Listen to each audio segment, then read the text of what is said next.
దౌలతాబాద్ తెల్లారింది మొదలు యూరియా కోసం పరుగులు పెడుతున్నారు. రైతులకు యూరియా కష్టాలు వెంటాడుతూనే ఉన్నాయి. పనులన్నీ వదులుకొని కుటుంబ సమేతంగా వచ్చి గంటల తరబడి క్యూ లైన్లో నిల్చున్నా యూరియా దొరకకపోవడం కష్టంగా మారింది. ప్రస్తుతం వరి నాట్లు పూర్తయ్యాయి. మొక్కజొన్నకు రెండో దఫా యూరియా వేసే సమయం వచ్చింది. యూరియా అత్యవసరమైంది. దౌలతాబాద్ మండల కేంద్రంలోని శుక్రవారం రైతు వేదిక వద్ద ప్రాథమిక వ్యవసాయ సహకార సంఘం రైతులు యూరియా కోసం పొద్దున్నే లేచి కడుపు మార్చుకొని వచ్చి పరుగులు పెడుతూ బారులు తీరి పడిగాపులు కాస్తున్నారు. ఇలా వారం నుంచి కొంతమంది రైతులు తిరుగుతున్నా యూరియా దొరకడం గగనంగా మారిందని, పంటలకు యూరియా వేసే తరుణంలో ప్రభుత్వం నిబంధనలు విధించి ఒక రైతుకు ఒక యూరియా బస్తా ఇవ్వడం ఏంటని రైతులు మండిపడుతున్నారు. మండలానికి సరిపడా యూరియా అందించి రైతులు సాగు చేసిన పంటలను కాపాడుకునేటట్లు ప్రభుత్వం చర్యలు చేపట్టాలని ప్రభుత్వాన్ని, అధికారులను రైతులు డిమాండ్ చేస్తున్నారు.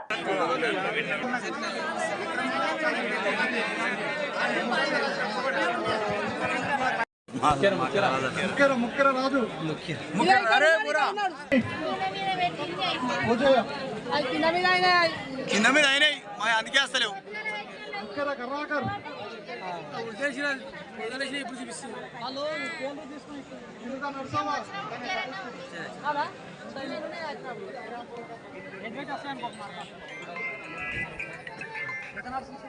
నరసింహులు గొడవపల్లి